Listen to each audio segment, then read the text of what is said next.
సదాశివపేట, సంగారెడ్డి, అలాగే కొడంగల్ రోడ్లలో ఎక్కడ ఇన్వెస్ట్ చేయడం బెటర్ అనే అంశానికి సంబంధించి ఈరోజు మనకి వివరించేందుకు ప్రముఖ real estate expert Sanjay Nayak garu మనతో ఉన్నారు. సంజయ్ నాయక్ గారితో మాట్లాడు. సంజయ్ గారు నమస్తే. నమస్తే సార్. సార్, సదాశివపేట, అలాగే సంగారెడ్డి, కొడంగల్ రోడ్, ఈ మూడు ప్రాంతాల్లో ఎక్కడ ఇన్వెస్ట్ చేయడం బెటర్ అంటే ఏం చెప్తారు? సో ఇప్పుడున్న రియల్ ఎస్టేట్ మార్కెట్ చూసుకుంటే గ్రోత్గా ఎక్కడ స్కోప్ ఎక్కువ ఉందంటే మీరు ఏదైతే అన్నారో సంగారెడ్డి, సదాశివపేట. సో సంగారెడ్డి దాటిన తర్వాత మనకు సదాశివపేట వస్తుంది. సో సంగారెడ్డి వరకు అంతా కూడా ఇప్పుడు ఏంటంటే సంగారెడ్డి అనేది ఇంతకుముందు మనకి వేరే డిస్టిక్లో ఉండే, జైరాబాద్ డిస్టిక్లో ఉండే. ఎప్పుడైతే ఇక్కడ మనకి సంగారెడ్డి డిస్టిక్ అయిపోయింది, ఇప్పుడు సంగారెడ్డి డిస్టిక్ అయిన తర్వాత రియల్ ఎస్టేట్ వాల్యూ అనేది బాగా పెరిగింది. అక్కడ ల్యాండ్ వాల్యూస్ కానీ మార్కెట్ వాల్యూస్ కానీ చాలా బాగా మంచి అప్రిషియేషన్ వచ్చింది. ఉపాధి అవకాశాలు గారు పెరిగినట్టున్నాయి 100%. ఆ రూట్లో ఆల్రెడీ మనకి మేజర్గా ఫేమస్ ఎందుకు ఉంది అంటే ముంబై హైవే అనేది బాగా ట్రాన్స్పోర్టేషన్ ఎక్కువ ఉంటుంది అక్కడ. చుట్టుపక్కల ఎంప్లాయ్మెంట్ మనకు ఆల్రెడీ ఆ రూట్లో వెళ్తుంటే లెఫ్ట్ రైట్ మనకు అన్ని కంపెనీస్ ఇండస్ట్రీస్ కనిపిస్తూ ఉంటాయి. ఐఐటి మనకి కంది వరకు, షాద్నా మనకి ఏదైతే ముందు సంగారెడ్డి వరకు విపరీతమైన గ్రోత్ ఆల్రెడీ ఉంది. సో ఇప్పుడు కొత్తగా ఏంటంటే గవర్నమెంట్ ఏం చెప్పారంటే మెట్రో కూడా ఎక్స్పాన్షన్ చేయాలన్నారు. మియాపూర్ వరకు ఉంది, మియాపూర్ నుంచి ఇంకొంచెం పటాన్ చెరువు వరకు ఎక్స్పాండ్ చేస్తామంటే లేదు, ఇక్కడ దాకా ఆపర్చునిటీకి ఎక్కువ స్కోప్ ఉంది, దీన్ని ఇంకా ఎక్స్టెండ్ చేయండి అని చెప్పి కూడా చాలా మంది జనాలు కోరుతా ఉన్నారు. సో సంగారెడ్డి వరకు అనేది విపరీతమైన గ్రోత్ ఉంది ఆల్రెడీ. సో సంగారెడ్డి వరకు మనం హెచ్ఎండిఏ లిమిట్లో చూసుకుంటే 20,000 అంతకన్నా ఎక్కువ కూడా ఉన్నాయి ప్రజెంట్ రేట్స్, ఎందుకంటే అక్కడ రియాలిటీ కూడా అలాగే ఉంది కాబట్టి.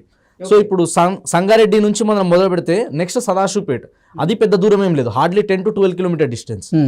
సో ఈ ఏరియా వరకు కూడా బాగా డిమాండ్ పెరిగింది. ఇప్పుడు మనకి డిటిసిపి అప్రూవ్డ్ లేఅవుట్ తీసుకుంటే మనకి నెక్స్ట్ పెద్దాపూర్ కావచ్చు, పెద్దాపూర్ నుంచి నెక్స్ట్ ఎక్కడ వరకు అంటే అప్ టు సదాశివపేట వరకు బాగా డెవలప్మెంట్ అయింది. మళ్ళీ సదాశివపేటకున్న మేజర్ అడ్వాంటేజ్ ఏంది, సదాశివపేట మళ్ళీ అదొక మున్సిపాలిటీ, సో అదొక మేజర్ అడ్వాంటేజ్. సో సదాశివపేట చుట్టుపక్కల కూడా బాగా రేట్స్ ఉన్నాయి. ఇప్పుడు హైవేలకు తీసుకుంటే మనకి ఒక 15,000 అంతకన్నా ఎబో కూడా ఉన్నాయి. లోపలికి వెళ్ళే కొద్దీ కొంచెం తక్కువ ప్రైస్లో ఉన్నాయి, లైక్ 12,000, 10,000 ఆ రేంజ్లో ఉన్నాయి మనకి. సో ఈ ఏరియాలో మనకి ఇంకొంచెం ముందుకెళ్తే నెక్స్ట్ బుధేరా వస్తుంది. ఆ టోల్ గేట్ దాటిన తర్వాత నెక్స్ట్ మళ్ళీ అప్ టు జైరాబాద్ వరకు కూడా, ఇప్పుడు టోల్ గేట్ దాటిన తర్వాత ఒక 10 కిలోమీటర్స్ వరకు కూడా చాలా మంది వెళ్తున్నారు జనాలు. సో మళ్ళీ అక్కడ హైవే నుంచి ఒక 5 to 10 కిలోమీటర్స్ వరకు కూడా చాలా వరకు వెంచర్స్ ఉన్నాయి అన్ని కూడా. సో ఇప్పుడు మనం హైదరాబాద్లో చూసుకుంటే ఫస్ట్ మేజర్గా మాట్లాడేది అందరూ వెస్ట్ గురించి. వెస్ట్లో అప్ టు జైరాబాద్ వరకు. జైరాబాద్ ఎందుకు అంటే నిమ్స్ అనే ప్రాజెక్ట్ వస్తుంది అక్కడ. సో అన్ని రకాల మనకి ఇండస్ట్రీస్కి సంబంధించి మొత్తం ఒకటి దగ్గర మెర్జ్ అయ్యి వస్తున్నాయి, ఒకటే దగ్గర రావడం, ఎక్కువ ఎంప్లాయ్మెంట్కి స్కోప్ ఉన్న ఏరియా అది. సో అప్ టు జైరాబాద్ వరకు ఈ రూట్లో ఎక్కడ ఇన్వెస్ట్మెంట్ చేసినా బాగుంటుంది. ఆల్రెడీ ఈ ఏరియా అనేది హాట్ కేక్ మనకి, కాబట్టి ఈ ఏరియాలో ఇన్వెస్ట్మెంట్ చేస్తే రిటర్న్స్ అనేది తొందరగా వస్తాయి, ఫాస్ట్గా ఉంటాయి, బాగుంటుంది. అండ్ నెక్స్ట్ మనం చూసుకున్నట్టయితే ఏదైతే మేజర్గా ఉందో ఇప్పుడు ఈ ఔటర్ రింగ్ రోడ్ దాటిన తర్వాత మనకి టీఎస్ అప్పా జంక్షన్ ఏదైతే ఉందో ఈ దాటిన తర్వాత అప్ టు మనకి చిల్కూర్ బాలాజీ, మొయినాబాద్ వరకు అంతా కూడా ఏంటంటే బయో కన్జర్వేషన్ జోన్ అంటారు దీన్ని. అవును, 311 జియో ఉంది. సో ఈ 311 జియో ఏంటంటే మనకి 1996లో వచ్చిన జియో అనమాట. ఈ 311 జియో చుట్టుపక్కల 84 విలేజెస్ ఉన్నాయి. ఈ 84 విలేజెస్కి G+1, G+2 మాత్రమే పర్మిషన్స్ ఉన్నాయి. అవును, కొన్ని ఏరియాలో G+3 ఉన్నాయి. సో ఇదంతా గ్రామ కంఠం ఉండడం వల్ల ఇక్కడ పెద్దగా డెవలప్మెంట్స్ అనేది ఏం లేవు.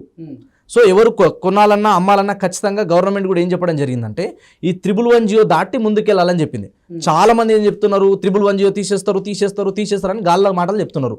తీసిరా, ఎక్కడైనా జియో పాస్ అయిందా, మేము తీసేస్తున్నాం, మీకు అప్రూవల్ అయిపోయిందని రాలే కదా, ఇంకా వస్తుంది, తీసేస్తామనేది వేరు, కానీ తీసేయలేదు ఇంకా. కాబట్టి 311 జియో అప్ టు మనకి మొయినాబాద్ వరకు ఉంది. సో మొయినాబాద్ దాటిన తర్వాత మనకి చేవెళ్లలో మంచిగా ఉంది మళ్ళీ, ఎందుకంటే అక్కడ మనకి 311 జియో లేదు. ప్లస్ ఇంకొక మేజర్ అడ్వాంటేజ్ ఏంది చేవెళ్ళ కంటే, ఇప్పుడు ఏదైతే proposed regional ring road, so Chevella వరకు మనకి చేవెళ్ళ మీద నుంచి వస్తుంది, సో అక్కడ బాగుంటుంది. మళ్ళీ దాంతోపాటు మనకి ఇక్కడ లెఫ్ట్ సైడ్లో చూసుకుంటే కనుక షాబాద్ వరకు ఈ రూట్లో మంచి డెవలప్మెంట్స్ ఉన్నాయి, హెచ్ఎండిఏ లిమిట్స్ ఇదంతా. సో ఇక్కడ మంచి స్కోప్ ఉంది. అది దాటిన తర్వాత ఇప్పుడు నెక్స్ట్ ఏదైతే మనకి కొడంగల్, ఎందుకు ఇప్పుడు ఇంతలాగా పేరు వస్తుంది దానికంటే సీఎం రేవంత్ రెడ్డి గారు అక్కడ నుంచే నియోజకవర్గం నుంచి గెలిచి వచ్చిన వ్యక్తి ఆయన. సో కొడంగల్కి ఏంటంటే ఇప్పుడు ఆయన ఊరికి ఎక్కడి నుంచి అయితే ఆయన గెలిచి వచ్చారో, సో ఆ సొంత ఊరిని కాపాడుకోవాలి, దాన్ని డెవలప్మెంట్ చేయాలని ఎవరికైనా ఉంటుంది. సో ముందు మన ఇల్లు చదువుకోడిక ఎవరైనా చూస్తాం మనం. సో కాబట్టి నియోజకవర్గంలో మనకంటూ ఒక మార్క్ సృష్టించుకోవాలని ప్రతి ఒక్కరికి ఉంటుంది. సో దాని మీద బేస్ చేసుకొని ఇప్పుడు కొడంగల్కి కూడా రీసెంట్గా రాగానే ఇప్పుడు 3 months కూడా అవ్వలేదు, అప్పుడే 100 crores వరకు కూడా శాంక్షన్ చేయడం జరిగింది. ఇక్కడ యూనివర్సిటీస్ కట్టాలి, కొత్త డెవలప్మెంట్స్కి, ఎంప్లాయ్మెంట్కి స్కోప్ ఉంది ఇంకా అని చెప్పి దాన్ని ఎక్స్పాన్షన్ చేయడం కోసం. ప్లస్ ఆ రోడ్ని కూడా వైడ్ చేస్తున్నారు. ఇప్పుడు ఇంతకుముందు 2-way ఉండేది, సో ఇప్పుడు దాన్ని 4 lanes ఎక్స్ప్రెస్ వేగా చేస్తున్నారు దాన్ని. సో అప్ టు మనకి కొడంగల్ వరకు చూసుకుంటే కూడా బాగా డెవలప్మెంట్కి స్కోప్ ఉంది, ఎందుకంటే రేవంత్ రెడ్డి గారు అక్కడ నుంచి రావడం, ఆ ఏరియాలో మనకి 311 జియో ఉంది ఇక్కడ ముందు వరకు, ఇక్కడ డెవలప్మెంట్కి ఎక్కువ స్కోప్ లేదు. సో మనం వెళ్ళాలంటే ఎక్కడ నుంచి వెళ్ళాలి, నెక్స్ట్ చేవేళ్ళ నుంచి ఎక్కువ స్కోప్ ఉంది. సో చేవేళ్ళ నుంచి ఫ్యూచర్లో కొడంగల్ వరకు కూడా డెవలప్మెంట్కి ఎక్కువ స్కోప్ అనేది ఖచ్చితంగా ఉంటుంది. బట్ అది ఎంతవరకు డెవలప్మెంట్ అవుతుంది, నెక్స్ట్ ఏమేమి ప్రాజెక్ట్ రాబోతున్నాయి అనేది నెక్స్ట్ ఇప్పుడు ఎంపీ ఎలక్షన్స్ అయిన తర్వాత గవర్నమెంట్ ఏదైతే ప్రపోజల్ చేస్తుందో, ఏవైతే అనౌన్స్మెంట్ చేస్తుందో దాన్ని బేస్ చేసుకొని పెరగవచ్చు. బట్ ఇప్పుడు ఒక గ్యారంటీగా ఏం చెప్పవచ్చు మనం అంటే, సీఎం రేవంత్ రెడ్డి గారు ఉన్నారు కాబట్టి ఆయన ఊరిని ఆయన డెవలప్ చేస్తారు కాబట్టి ఆ రూట్లో అప్ టు కొడంగల్ వరకు ఏదైతే నియోజకవర్గం ఉందో ఆ ఏరియా వరకు ఇన్వెస్ట్మెంట్ చేసుకుంటే ఎక్కడ పోవు పైసలు, ఖచ్చితంగా రిటర్న్స్ వస్తాయి మనకి అన్న మనకు ఒక ధీమాతోని, అదొక నమ్మకంతో చాలామంది ఇన్వెస్ట్మెంట్ చేసే వాళ్ళు ఉన్నారు. సో ఒకవేళ మనం కంపేర్ చేసుకోవాలి, మనకి ఇప్పుడు రన్నింగ్లో ఉన్నదైతే వెస్ట్ ఉంది, ఇది ఫ్యూచర్లో రావడానికి స్కోప్ ఉంది. సో లాంగ్ టర్మ్లో కనుక వెళ్ళాలి మనం అనుకుంటే కూడా ఇది బాగుంది. ఒకవేళ షార్ట్ టర్మ్లోకి వెళ్ళాలంటే కూడా మనకి సంగారెడ్డి, సదాశివపేట బాగుంది. సో ఒకవేళ మనకి ఇక్కడ ఈ ప్రైజ్లలో కూడా మనకి ప్రైస్ వేరియేషన్ చూసుకొని కస్టమర్ నిర్ణయం తీసుకుంటే మంచిగా ఉంటుంది. ఓకే, ఇప్పుడు సదాశివపేట కానీ, సంగారెడ్డి కానీ, లేదంటే కొడంగల్ రోడ్డు, ఈ 3 ప్రాంతాలలో ఎక్కడ తక్కువ ఇన్వెస్ట్మెంట్ పెడితే ఎక్కువ రిటర్న్స్ వస్తాయి, ఎక్కువ ప్రాఫిట్స్ ఉంటాయి అంటే ఏం చెప్తారు? సో ఇన్వెస్ట్మెంట్ చేసేటప్పుడు ఎప్పుడైనా సరే సార్ 3 విషయాలు ఉంటాయి, వెరీ వెరీ ఇంపార్టెంట్. ఇది చాలా తక్కువ మంది మాట్లాడతారు దీని గురించి. ఫస్ట్, ఇన్వెస్ట్మెంట్ చేసేటప్పుడు మనం ఏం చూడాలంటే మన పర్పస్ ఆఫ్ ఇన్వెస్ట్మెంట్ ఏంటి అసలు అంటే, మనం వెళ్ళి ఇల్లు కట్టుకొని ఉండడానికా, లేదా ఇల్లు కట్టి రెంట్కి ఇవ్వడానికా, లేదా మనం ఈరోజు తక్కువ అమౌంట్లో మనకు మంచి ప్రాపర్టీ వస్తుంది, కొనుక్కుందాం, ఫ్యూచర్లో మంచి రిటర్న్స్ వచ్చినప్పుడు అమ్మేద్దామన్నా, అంటే ఇన్వెస్ట్మెంట్ పాయింట్ ఆఫ్ వ్యూలో వెళ్తున్నారా, మీ పర్పస్ ఏంటి అనేది క్లియర్ ఉండాలి first thing. Second, very very important thing ఏంది, సో మనం ఇన్వెస్ట్మెంట్ చేస్తున్నాం బాగానే ఉంది, మరి ఎంత ఇన్వెస్ట్మెంట్ చేస్తున్నాం అనేది మ్యాటర్. అంటే డబ్బులు ఎంత పెడితే, పిండి కొద్ది రొట్టె అన్నట్టు మనం ఎట్లా డబ్బులు పెడితే దాని తగ్గట్టు ప్రాపర్టీస్ వస్తాయి ఎప్పుడైనా సరే. సో మనం పెట్టే ఇన్వెస్ట్మెంట్ ఎంత ఉంది అన్నది వెరీ వెరీ వెరీ ఇంపార్టెంట్. తర్వాత వచ్చేసి ఏంటంటే మనకి ఎంత టైం మనం వెయిట్ చేస్తున్నాం అనేది ఇంపార్టెంట్. సో ఎప్పుడైనా సరే కానీ రాతో ఓవర్ నైట్ ఎక్కడ కూడా వాల్యూస్ డబుల్ ట్రిపుల్ అయిపోవు, మల్టిపుల్ అయ్యి రిటర్న్ రావు. సో భూమి మీద పెట్టుబడి పెట్టేటప్పుడు ఏంటంటే మనకు ఓపిక అనేది చాలా అవసరం. సో ఓపిక, ఎంత ఎక్కువ ఓపిక పడితే ఎక్కడైనా సరే లాంగ్ టర్మ్ ఇన్వెస్ట్మెంట్లో చాలామంది ఎక్స్పర్ట్స్ ఏం చెప్తారంటే 20 సంవత్సరాలు వెయిట్ చేయాలంట. లాంగ్ టర్మ్లో మీరు గోల్డ్ కావచ్చు, ఇంకో ఇన్వెస్ట్మెంట్ కావచ్చు, మ్యూచువల్ ఫండ్ కావచ్చు, ఇంకోటి కావచ్చు, లాంగ్ టర్మ్లో ఏదైనా కనుక ఖచ్చితంగా మనకు ప్రాఫిట్స్ వస్తాయి.